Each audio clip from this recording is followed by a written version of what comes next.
दोस्तों, ईरान पर अमेरिका की धमकियों के बाद और अमेरिका के तमाम जो फोर्सेस हैं वो ईरान के करीब जमा करने के बाद दुनिया में हालात तेजी से बदल रहे हैं। इस वक्त की एक बड़ी खबर आपको ये देने जा रहे हैं कि अमेरिका ने ईरान पर मुमकिन हमलों के हवाले से बरतानिया की मुखालफत के बावजूद, जी हां ध्यान रखिएगा, बरतानिया की मुखालफत के बावजूद, यानी यूके अमेरिका की ईरान पर हमले की मुखालफत कर रहा है। इसके बावजूद बरतानिया ने ब्रिटेन के फौजी अड्डों पर अपनी फौज और तैयारों की तादाद बढ़ा दी है। Open sources flight tracking data के मुताबिक हालिया दिनों में कम से कम 28 अमेरिकी फौजी परवाजें बरतानिया और कब्रस, यानी इसे कहते हैं साइप्रस, के अड्डों से ऑपरेट की गई हैं। ये तमाम सरगर्मियां यूरोप और मशरिक़ वस्ता यानी मिडिल ईस्ट में अमेरिकी फौजी तैयारियों का हिस्सा हैं। एक तरफ लगातार अमेरिका यानी डोनाल्ड ट्रंप ये तासुर दे रहे हैं कि वो बहुत ज्यादा और बहुत बड़ी तैयारी कर रहे हैं, लेकिन अमेरिका के इस मुहिम के दौरान अमेरिका का साथ देने वाले देशों की लगातार कमी हो रही है और उनमें से एक बड़ा नाम बरतानिया का भी है। यह पेशरफ्त ऐसे वक्त में हो रही है जब ब्रिटेन की गवर्नमेंट ने ईरान पर मुमकिना अमेरिकी हमलों की हिमायत करने से इनकार कर दिया है। यह बात ध्यान रखने की है, जो मैंने पहले बताया कि जो यूके यानी इसे हम इंग्लैंड कहते हैं, जिसे ब्रिटेन कहते हैं, वहां की जो सरकार है उसने अमेरिकी हमलों की हिमायत यानी सपोर्ट करने से, कि अमेरिका ईरान पर हमला करे, इसका सपोर्ट करने से इंग्लैंड की हुकूमत ने इनकार कर दिया है। ईरान के जौहरी प्रोग्राम पर बढ़ती हुई कशीदगी की वजह से हालात मजीद खराब हो रहे हैं। अमेरिकी नायब सदर जेडी वांस ने कहा है कि अमेरिका ने ईरान के सामने कुछ शराइत रखी हैं, कुछ शर्तें रखी हैं जिन्हें तेहरान ने अभी तक कबूल नहीं किया। इसी बीच आपको हम यह भी बता चुके हैं एक वीडियो में कि किस तरह से एक टॉप फौजी जनरल है अमेरिका के, वो अमेरिका को और डोनाल्ड ट्रंप को यह कह रहे हैं, ये बता रहे हैं कि अगर अमेरिका ने ईरान के खिलाफ जंग की शुरुआत की तो यह अमेरिका के लिए काफी मुश्किल भरा हो सकता है, अमेरिका को महंगा पड़ सकता है।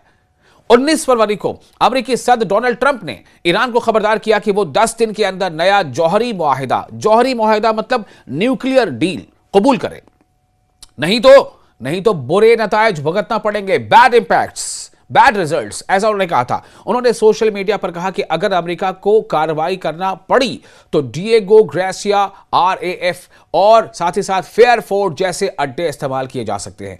यानी ईरान चूंकि बार बार यह कह रहा है कि जो मिडिल ईस्ट में जितने भी अमेरिकी फौजी अड्डे हैं वो तो ईरान के निशाने पर रहेंगे ही रहेंगे अगर अमेरिका ईरान पर हमला करता है। ऐसे में अब अमेरिका के लिए यह मुश्किल थोड़ी सी है कि वो आखिर किन अड्डों का इस्तेमाल करे अगर वो ईरान पर हमला करना चाहता है। अब आप देखिए कि बरतानिया, यूके की गवर्नमेंट, अब पता नहीं वो किस तरह का वहां पर मामला है। यूके की गवर्नमेंट एक तरह से लगातार इनकार कर रही है, यूके की गवर्नमेंट अमेरिका का साथ देने से मना कर रही है कि अगर अमेरिका ईरान पर हमला करेगा तो वो यूके की गवर्नमेंट के सपोर्ट में नहीं है। लेकिन उसके बावजूद यूके में जो उसके आसपास अड्डे हैं अमेरिका के, वहां पर अमेरिका ने अपने जो फौजी परवाज हैं, जो फाइटर जेट्स हैं और जो फौजी हैं, उनकी तादाद लगातार वहां बढ़ा रहा है। ताहम एक रिपोर्ट जो है उसके मुताबिक बरतानवी हुकूमत ने, इवन जो बरतानिया मतलब ब्रिटेन यानी इंग्लैंड, तो यानी यूके, यूनाइटेड किंगडम, तो यूके ब्रिटेन के जो बहुत सारे ऐसे जो वहां से मीडिया हाउसेस हैं, उनके मुताबिक बरतानिया हुकूमत ने अमेरिका को अपने खुद मुख्तार फौजी अड्डों जैसे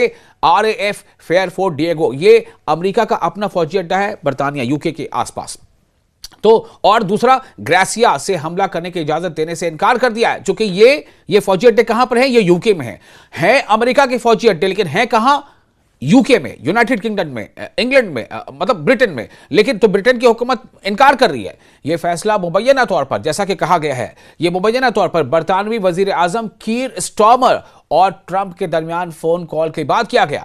मौजूदा इंतजाम के तहत अमेरिका को बरतानवी खुद मुख्तार अड्डों से जंगी कार्रवाई के लिए बरतानिया की इजाजत दरकार होती है। ब्रिटेन की परमिशन चाहिए होती है, क्योंकि वो फौजी अड्डा भले ही अमेरिका का हो लेकिन है कहां? यूके में। ताहम पेंटागन को बरतानिया में कुछ किराए के अड्डों जैसे RAF या दूसरा है मिल्टन हॉल और RAF लेकिन हेल्थ, ये सब वो अड्डे हैं, फौजी जगहों के नाम हैं, तक मुकम्मल रसाई हासिल है जहां वो तैयारे, सामान और फौजी अहलकार मुंतकिल कर सकता है।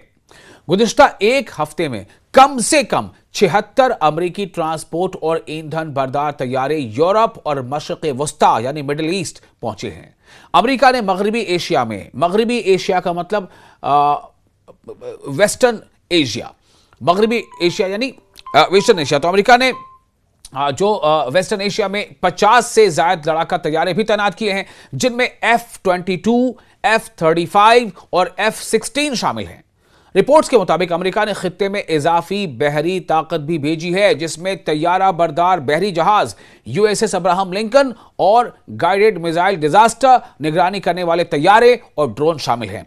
इसी महीने के आगाज में F-15 लड़ाका तैयारे और A-10 हमला आवर तैयारे, यानी तैयारा मतलब जेट होता है, फाइटर विमान होता है, और MQ-9 रैपर ड्रोन उर्दन के एक अड्डे पर भेजे गए हैं। उर्दन यानी जॉर्डन, जी हां, जॉर्डन को उर्दन कहा जाता है या उर्दन को जॉर्डन कहा जाता है।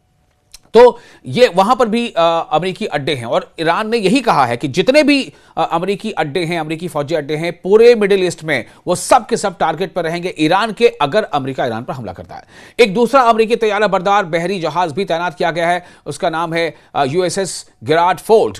ईरान के वज़ीर ख़ारजा अब्बास अराक़ची ने खबरदार किया है कि अगर अमेरिका ने कोई फौजी कार्रवाई की तो तेहरान फौरी और ताकतवर जवाब देगा। उन्होंने कहा कि ईरान की मुसल्लह अफवाज मुकम्मल अलर्ट पर हैं और किसी भी जारहियत का फौरी मतलब जल्द से जल्द क्विक जवाब देने के लिए तैयार हैं।